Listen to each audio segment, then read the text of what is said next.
Good afternoon. My name is Senior Chief Musician Mike Bays. This is the United States Navy Ceremonial Band. We are a presidential unit out of Washington, D.C., and have come down and honored to be a part of this celebration today. So if I could, thank you.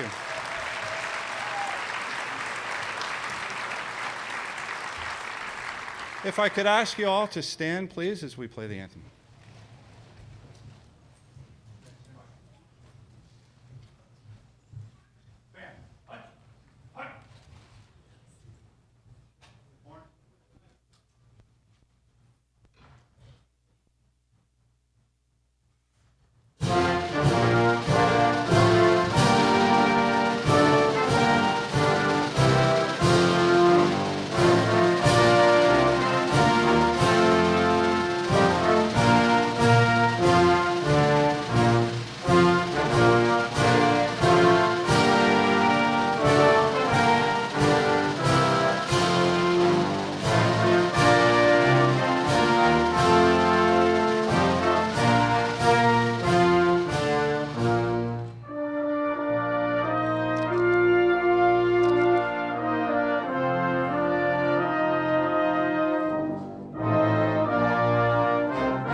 Boy, this is going to get tough running back and forth here.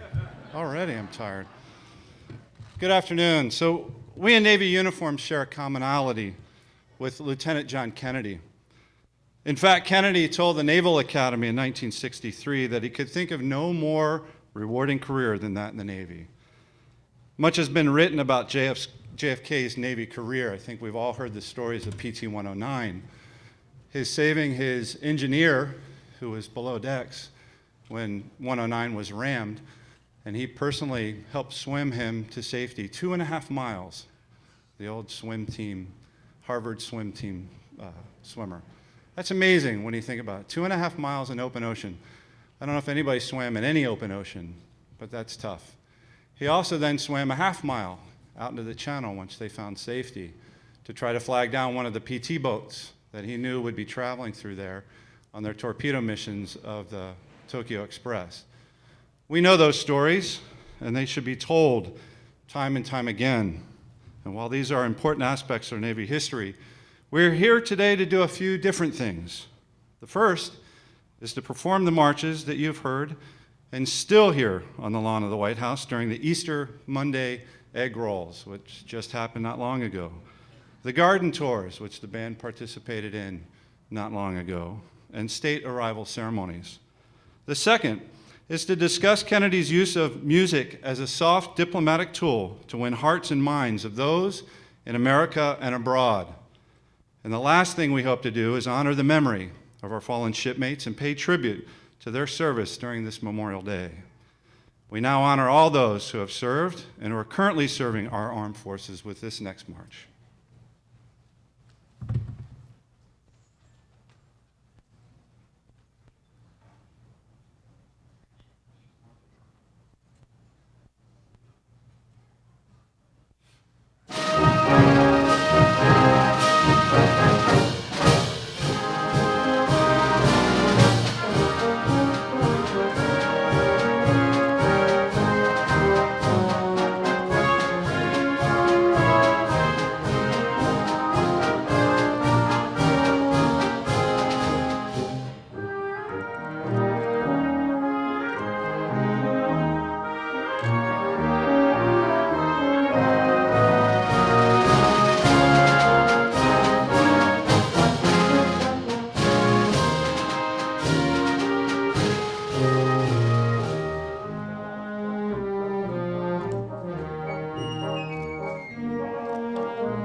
So ever since Thomas Jefferson penned the Declaration of Independence, America has relied upon its cultural riches to enhance its international diplomatic relations.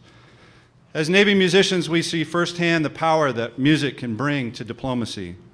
John F. Kennedy once said, "I see little of the importance of the future of our country and our civilization than full recognition of the place of the artist." Kennedy's words underscore the importance of arts in society and the role the artist plays in shaping a positive national image abroad. At the groundbreaking ceremony for the National Cultural Arts Center, Robert Kennedy said this of his brother John. President Kennedy knew that Americans would be judged in large measure on the basis of its artistic achievements as a mirror of the quality of our civilization.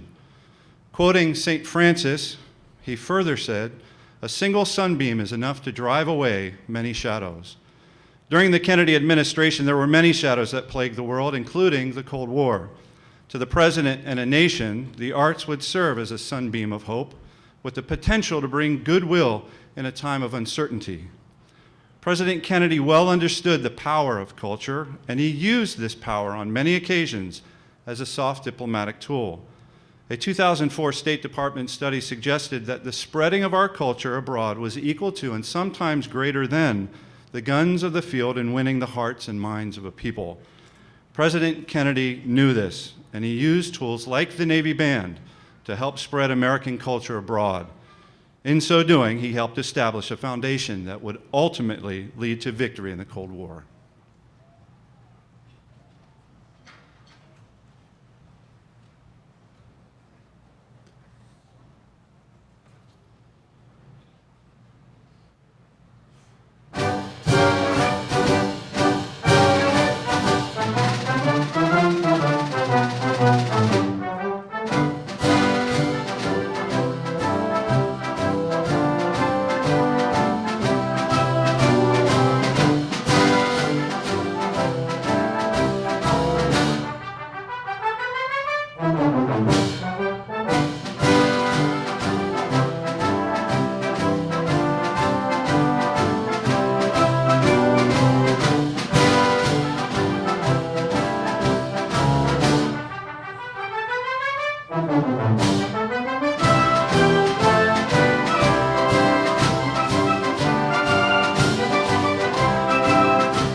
A new national commitment to the arts was ushered in as the Kennedy family entered the White House.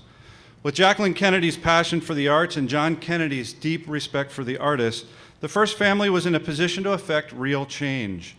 Together, they brought music to an unprecedented national level.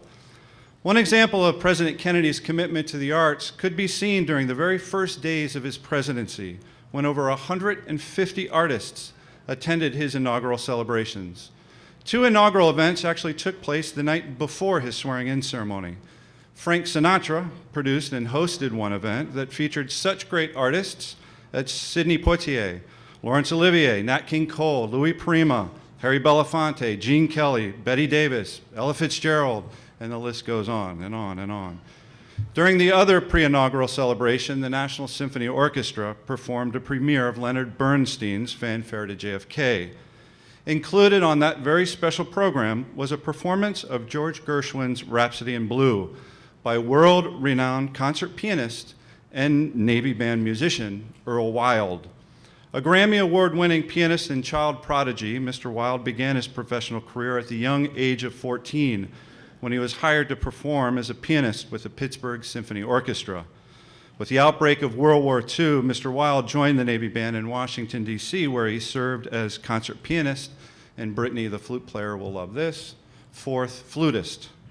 I'm not sure what a fourth flutist does, Brittany. I don't even think I've seen a part for that. During his 2 years with the Navy Band, he became a favorite of Eleanor Roosevelt and performed for her on many occasions. We honor the Navy music careers of Earl Wild and the Navy career of President Kennedy with our next performance.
Changes that affected military music in the White House were instantaneous. The most immediate changes were those surrounding state visits from foreign leaders. President Kennedy brought more pomp and circumstance to state arrivals by hosting visiting dignitaries in a more elaborate ceremony on the White House lawn. As the band's head drum major, I can say this is one of the most important missions we perform and maybe the most elaborate. And I'll go off script just a little bit. These ceremonies, I'm not sure, I'm sure there are pictures in the library here of them. We definitely have one that is current on our Facebook. And these ceremonies are extremely important to diplomacy and national relations, international relations. When you see these events, the honor guard members are 6 foot or taller, and so these pass and review ceremonies as they're marching by the dignitary, the presents that the military gives to our foreign dignitaries is quite impressive in their dress uniforms on the lawn of the White House. It's a very impressive ceremony. Well, Miss Kennedy took a very active role in organizing every detail of state dinners. From selecting the linen to choosing seating arrangements to planning the entertainment, Miss Kennedy added a touch of elegance to these very important functions. Music was a vital component of these events, and Miss Kennedy wanted, in her words, quote, constant music, no dull moments. That was our order from Mrs. Kennedy, and therefore the Commander-in-Chief went through her. We know how that works. Sorry. A January issue of Look magazine noted the White House has set a new tone in making it an agreeable and fashionable civic duty to encourage the arts. This next piece is the type of music you would have heard during the elaborate state arrival ceremonies, and it is a piece that we currently perform at all Pentagon and White House arrival ceremonies.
The Cold War was the largest issue that surrounded President Kennedy's political career.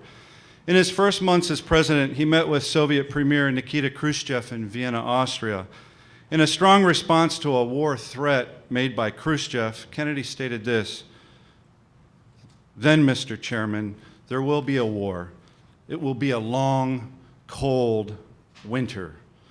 It was a very bold statement made by a very new president. A few months after this encounter, the Berlin Wall was constructed. With tensions running high, it became absolutely necessary that a positive diplomatic message be sent throughout the Eastern Bloc. To do this, Kennedy's State Department and the United States Information Agency, the USIA, turned to the United States Navy Band. A USIA letter to the Navy Band stated that Berlin had requested a first-rank American choir to participate in a special, quote, Berlin Christmas. The Navy Band Sea Chanters, formed in 1956, had already established an international reputation and were perfect for the task at hand. On December 20th, members of the Navy Band Sea Chanters departed for West Berlin. Over the next 4 days, these musicians performed a dozen special concerts for American military personnel, German civilian groups, hospital patients, and radio broadcast audiences. The Sea Chanters' Berlin trip culminated in a very special 90-minute television spectacular. Taped on the 23rd, this concert featured the Sea Chanters, the famous American contralto Marian Anderson, the Berlin Radio Orchestra, Cardinal Spellman of New York, and a taped message from President Kennedy. This program was telecast throughout Germany and fed to the Eurovision TV network and across the Eastern Bloc. With an estimated audience of over 200 million viewers, the Sea Chanters performed brilliantly and were an integral part in the success of this propaganda mission. While difficult to judge the importance of this type of cultural diplomacy, it is definite that the members of the Navy Band distinguished themselves by projecting a positive American image at a time of heightened Cold War tensions. We'd like to take this time to honor our fallen heroes, the men and women who have paid the ultimate sacrifice and service to their country.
In the words of John F. Kennedy, the life of the arts, far from being an interruption, a distraction in the life of a nation, is very close to the center of a nation's purpose and is a test of the quality of a nation's civilization. He supported the arts as very few presidents had, hosting numerous recitals, productions, musicals, readings, and other artistic genres. Some of his greatest accomplishments were to the future of the arts and its preservation. While it was Lyndon Johnson who signed into law the National Endowment of the Arts, it was President Kennedy who laid the groundwork for its formation. Further, he created concerts for young people by young people and invited young musicians to perform on the White House lawn. He was committed to ensuring our civilization would remain strong. The relationship that was forged between the artist and President Kennedy during his administration was very strong. And some of the musicians you see seated here before you today were beneficiaries of Kennedy's policies. We honor President Kennedy's commitment to the arts with this next piece.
In support of a new National Cultural Arts Center, President Kennedy said this: "I am certain that after the dust of centuries has passed over our cities, we too will be remembered not for victories or defeats in battle or in politics, but for our contribution to the human spirit." In 1962, President Kennedy and the Congress called on the Navy Band to assist with the fundraising efforts for his new National Cultural Center. The Navy Band and the other service bands stationed in Washington, D.C. received a special exemption from Congress to produce albums for the RCA Victor label. These albums were sold to the public to raise funds for this beautiful center. And this is no small feat. Some might not know, but the Navy Band produces an album, most of the groups produce an album about once a year. Taxpayers pay for that. So you've already paid for that album. Those albums go out to libraries and go out to band directors and serve as educational resources for band directors and music programs across the country. We cannot charge for those because you've already paid for them with your taxes. This was a one-time exemption that the government gave for us to be able to raise funds so that we could have our National Cultural Arts Center. And the bands came together and put together, each band recorded an album, and it went out as a box set, which was very significant. So it's not a small feat there. So today, Navy musicians are stationed around the world, upholding the cultural, diplomatic traditions set forth by President Kennedy. They present a strong, positive American presence in the remotest areas of the world. We'd like to take this opportunity to thank the staff of the Presidential Library for allowing us to participate in this wonderful celebration. The last song we would like to play for you is the first song on that RCA album. We play this to honor our shipmates past and present, including the young Lieutenant John Kennedy.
If they wanted you one more, but I don't